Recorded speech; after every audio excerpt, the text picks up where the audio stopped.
vu qu'il n'y aura plus de végétation. On a parlé tout à l'heure des hirondelles. Une hirondelle, ça fait son nid en terre. Donc, on peut accueillir des hirondelles, mais s'il n'y a même pas de terre pour construire un nid, c'est problématique.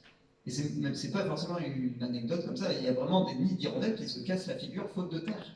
Les hirondelles sont présentes dans les centres-villes. Pour une petite hirondelle maintenant, pour aller chercher de la terre, il va falloir qu'elle passe le centre-ville. Avant, on les trouvait dans les jardins, plus de jardins. Elle les trouvait à la périphérie. À la périphérie, on a les zones de lotissement. Elle passe les lotissements, et là, on a les zones d'activité. Et au-delà des zones d'activité, après, on a des usines, etc. Donc, vous imaginez qu'une espèce comme l'hirondelle n'arrive plus à nicher parce qu'elle ne trouve plus de terre sur nos territoires. Donc ça, c'est quand même symptomatique, voilà, d'une société où on peut se dire, ben, voilà, on pose les choses, on réfléchit, et on pourrait changer tout un chacun nos pratiques chez soi. Alors, un sujet qui commence à prendre dans pas mal de territoires et qui est vraiment en lien avec les économies d'énergie, la santé, le cadre de vie, etc. C'est ce qu'on appelle la pollution lumineuse. Vous avez ici la différence entre 92 et 2010 en Europe. Vous voyez que ça pose quelques petits soucis. Vous pensez aussi qu'on a une faune nocturne. Et je vous parlais de fragmentation des territoires tout à l'heure. La pollution lumineuse, c'est une fragmentation nocturne. Ce qui va empêcher les populations d'espèces de se déplacer, etc. La pollution lumineuse, aujourd'hui, de nombreuses communes s'y mettent à lutter contre.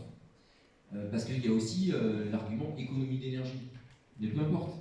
C'est un vrai argument, utilisons-le pour faire agir nos élus. Lutter contre la pollution lumineuse, ça peut se faire à travers des opérations d'extinction.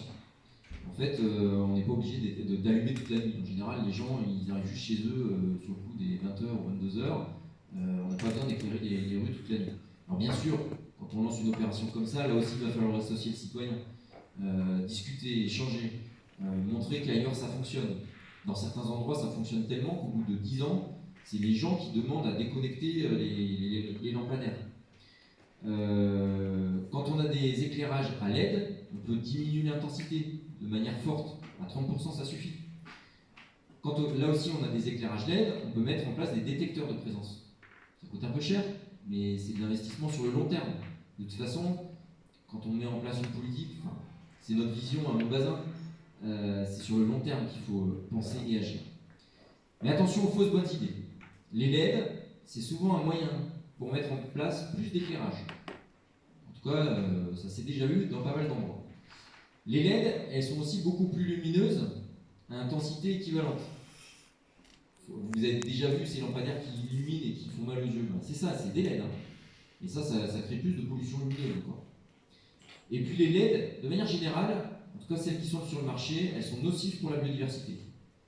Donc si vous avez un truc à retenir sur les LED, pensez LED ambrées. Elles vont arriver sur le marché, elles commencent à arriver. C'est des LED qui sont dans des températures en Kelvin qui sont un peu plus basses que la moyenne et qui sont favorables à la biodiversité. Ça permet le passage des chauves-souris, etc. Chauves-souris qui vont manger les moustiques, qui sont vecteurs de nouvelles maladies en lien avec le changement climatique. Sur cet éclairage, donc il y a un impact sur, par exemple, des migrations d'oiseaux, concrètement, hein, des espèces qui n'arrivent plus à migrer à cause de cette pollution des lumières. On a un impact également par la température qu'il va y avoir en ville, qui sera plus importante qu'à la campagne. Et par exemple, vous avez des nuisances. Là, en ce moment, on est en plein dedans, des étourneaux qui commencent à chercher des endroits sécurisés pour y passer la nuit. L'étourneau qui a été favorisé par le changement climatique également, qui ne nichait quasiment pas sur nos territoires, qui maintenant niche à foison, notamment sur les zones de lotissement, où il a trouvé une niche écologique où il n'y avait pas de concurrence. Et donc, on a des effets induits par rapport à cet éclérage où ils auront moins de prédateurs, ils auront un climat plus sécurisé pour eux, et donc on va avoir un report de quantité d'oiseaux à un instant T sur nos villes, sur nos parkings et sur nos voitures. Ça, vous avez certainement vécu ça. Et donc là, c'est des choses il n'y a pas grand-chose à faire. Hein. Quand on voit des communes qui effarouchent, ils effarouchent pour qu'elles aillent dans le village d'à côté qui n'effarouchent pas. Hein. Donc il faut penser cette problématique en amont.